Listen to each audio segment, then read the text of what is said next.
Subscribe now and press the bell icon. Never miss an update. Hello दोस्तों, सनत दोस्तों आज एक बहुत ज़बरदस्त वीडियो बनाएंगे और उसका टॉपिक होगा कि how to close more deals. सभी चाहते हो कि ज़्यादा डील क्लोज हो, क्योंकि जितना डील क्लोज होगी उतना प्रॉफिटेबल रहोगे। तो मैं 9 पॉइंट आपको बताऊंगा जो बहुत इम्पॉर्टेंट है। आप इन पे अगर गौर करोगे तो आपके जो रिजल्ट है वो डबल या ट्रिपल हो जाएंगे। तो लेट्स स्टार्ट। पहला है कि जब आप किसी को बुलाते हो मीटिंग के लिए, डील क्लोज करने के लिए, तो मतलब बाकी चीज़ें आपने दिखा दी, पसंद आ गया, अब डील क्लोजिंग पे मैं बात करूँगा।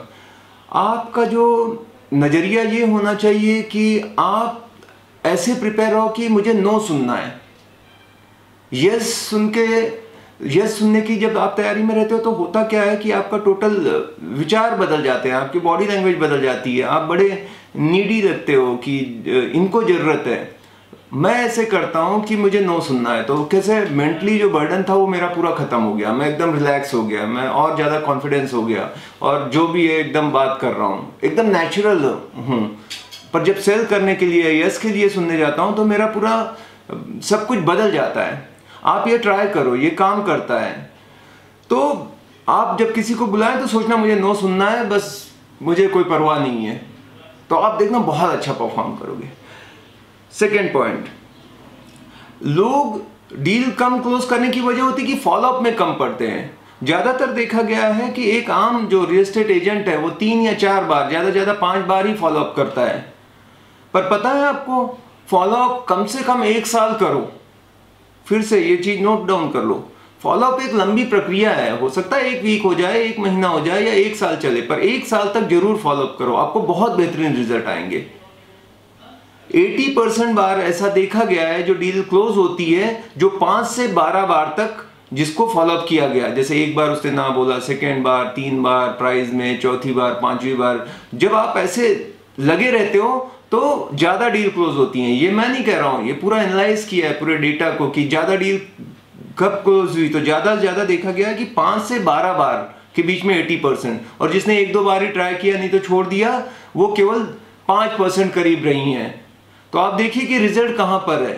क्या आप ऐसा तो नहीं कर रहे हैं कि 2-3 बार ही ट्राई करते हो, उसके बाद बोलते हो यार लेना नहीं है इसने, ये तो खाली ऐसे घुमा रहा है।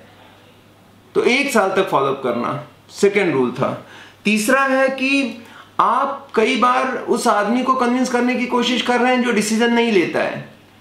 तो आपको करना है कि find out the decision maker, उससे कांटेक्ट करो, क्योंकि उसने पैसा देना है। या आप जैसे कैसे जाने हम कि कौन डिसीजन। जब मैं किसी के साथ बैठता हूं तो आप ही मतलब सब फाइनल करोगे या आप घर में किसी से कंसल्ट करना चाहोगे। तो वो बंदा वो समझो वाइफ है तो बोले नहीं, हस्बैंड के बिना तो नहीं होगा, या न्यू कपल है, उनको लगता है पेरेंट्स भी उनकी कुछ फंडिंग कर रहे हैं तो नहीं, बिना पापा के मैं कुछ नहीं कर सकता, किसी का भाई होगा। आप जो मेन आदमी है उससे कांटेक्ट करें, क्योंकि हर एक आदमी को आप सेटिस्फाई नहीं कर सकते। 4-5 लोग हैं तो बेस्ट है कि डिसीजन मेकर कौन है, या ब्रोकर इन्वॉल्व है। कई बार तो मैं ब्रोकर को कन्विंस करके क्या फायदा, उसको हम कई बार बताते रहते हैं, बोलो ना क्लाइंट को ये समझाओ। बेटर है कि जो लेने वाला है, जो फाइनल करने वाला है, उससे मैं डायरेक्ट कांटेक्ट करूं। आपका काम देखना बहुत अच्छा हो जाएगा और रिजल्ट बहुत बेहतर होंगे। तो ये जान लिया तो आपने बहुत बड़ा काम कर दिया। चौथा पॉइंट जो है कि जो भी बेच रहा है या जो खरीद रहा है, उसके 2 रीजन रहते हैं। कोई भी काम करने के 2 मेन रीजन रहते हैं। वो क्या होता है, एक तो होता है कि उसका फियर और दूसरा होता है कि उसका ड्रीम। मान लो किसी पैसे वाला है तो वो क्या करेगा, वो ड्रीम के लिए अपना और अपग्रेड कर रहा है, उसका सपना है। फियर क्या है कि उसको नहीं, अगर बिका तो उसका ये लॉस हो जाएगा, या उसको जिस काम के लिए पैसा अरेंज करना था नहीं हो पाएगा। अगर आप उसका पेन जान गए, फियर जान गए, तो आपके लिए काम बहुत आसान है। आप फिर उसी को, उसका हॉट बटन आपने ढूंढ लिया, उसी को प्रेस करते रहो। बार बार बोलो कि देखो सर 1-2 लाख के लिए आपका देखो बाद में कितना लॉस होगा, ये होगा। उस चीज पे ही बार बार बात करो, आपके रिजल्ट बहुत बेहतर होंगे। या किसी का ड्रीम है कि नहीं यार मुझे ऐसा व्यू चाहिए, ये चाहिए और मैं ऐसे, तो उसको उस चीज के बारे में बात करो। देखा गया कि ज्यादातर लोग इमोशनल रीजन से कोई भी चीज खरीदते या बेचते हैं और लॉजिक बहुत कम होता है उसके पीछे। तो ज्यादा लॉजिक ना बात करके आप उस चीज को, उसका व्हाई अगर आप जान लेते हो कि वो क्यों कर रहा है, तो आपने बहुत बड़ा राज जान लिया उस बारे में, तो आपके लिए आसान होगा। तो आप उसी चीज के बारे में बात करेंगे, समझ गए। अगला पॉइंट है कि कई बार देखा है कि हम बहुत बोलते हैं। बहुत बोलने से क्या होता है कि जो आदमी, आप देखो कोई मीटिंग में या कहीं पे बहुत बोल रहा है, इसका मतलब उसको जरूरत है, वो नीडी है, वो गरजमंद है। आप देखो बायर सेलर की आप मीटिंग कराओ, अगर बायर बहुत ज्यादा टाइम बोल रहा है तो इसका मतलब बायर ही रेट अपने तोड़ेगा, बायर ही कम करेगा रेट, पोस्चर उसका ही डाउन होगा।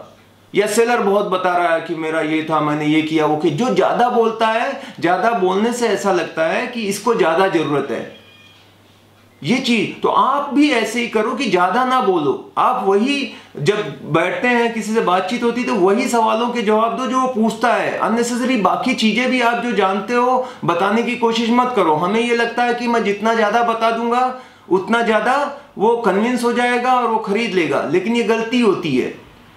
ज्यादा बताने से वो सोचता है ये मुझे इतना क्यों समझा रहा है, इसका कुछ फायदा है, ये इसी चीज के बारे में क्यों बोल रहा है। वो डिफेंसिव होते हैं कस्टमर।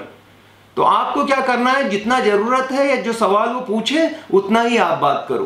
क्योंकि जब आप बहुत बोलते हो तो वो लगता है कि आप सेल करने की कोशिश कर रहे हो, आप सेल्समैन जैसे लगते हो। पर हम कंसल्टेंट हैं। कंसल्टेंट होता है कि आप कंसल्टेंसी उसको सही गलत बता रहे हो। और वो कब बताओगे, जब वो बताएगा कि मेरी ये जरूरत है तो क्या मेरे लिए सही होगा, तो आप बोलते हो ये आपके लिए सही होगा। ना कि आपने ही बता दिया आपके लिए ये सही रहेगा, ये अच्छा रहेगा क्योंकि इसमें ऐसा है, तो वो लगता है कि सेल करने की कोशिश हो रही है, तब खराब हो जाता है सौदा। इंपॉर्टेंट है ये पॉइंट भी।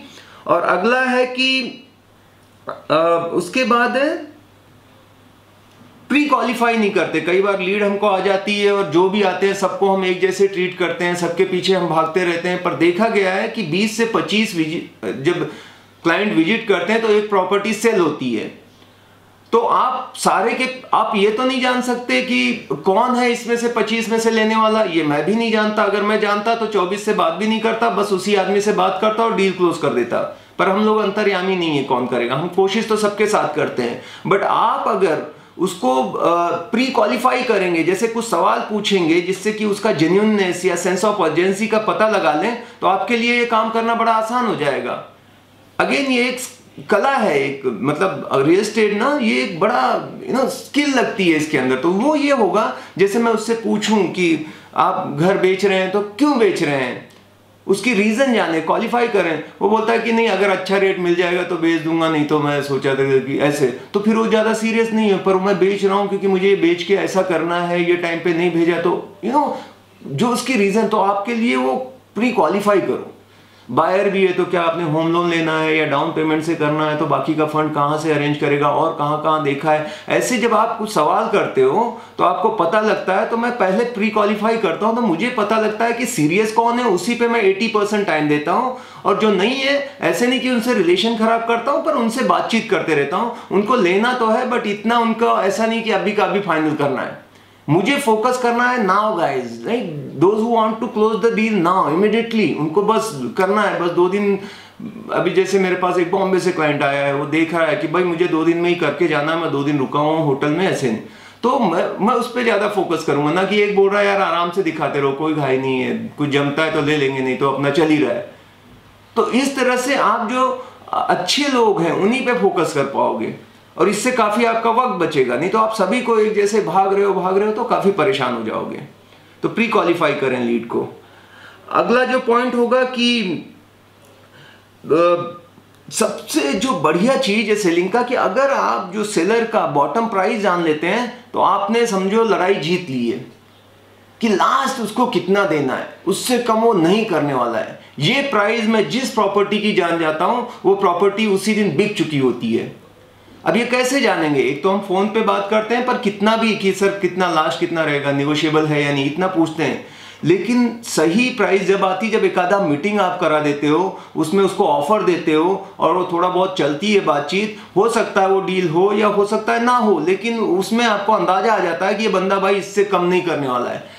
अगर ये चीज आपको पता लग गई तो आपका मतलब पूरा कंट्रोल आपके हाथ में अब इस डील का। क्योंकि जब मैं अगले आदमी को पिच करूंगा, मुझे तो ये पहले से अंदाजा है कि बॉटम प्राइस तो ये है, मैं उसी हिसाब से प्राइस उसको बताऊंगा और धीरे धीरे उसी हिसाब से बातें करते रहूंगा, क्योंकि मुझे फाइनल जो उसका बॉटम रॉक बॉटम प्राइस है वो मालूम कर लिया है। सबसे बड़ा सीक्रेट है। अगर आप इन चीज़ों को जो मैंने बताया है आप अप्लाई करेंगे तो आपके रिजल्ट डेफिनेटली बहुत ज़्यादा बढ़ जाएंगे।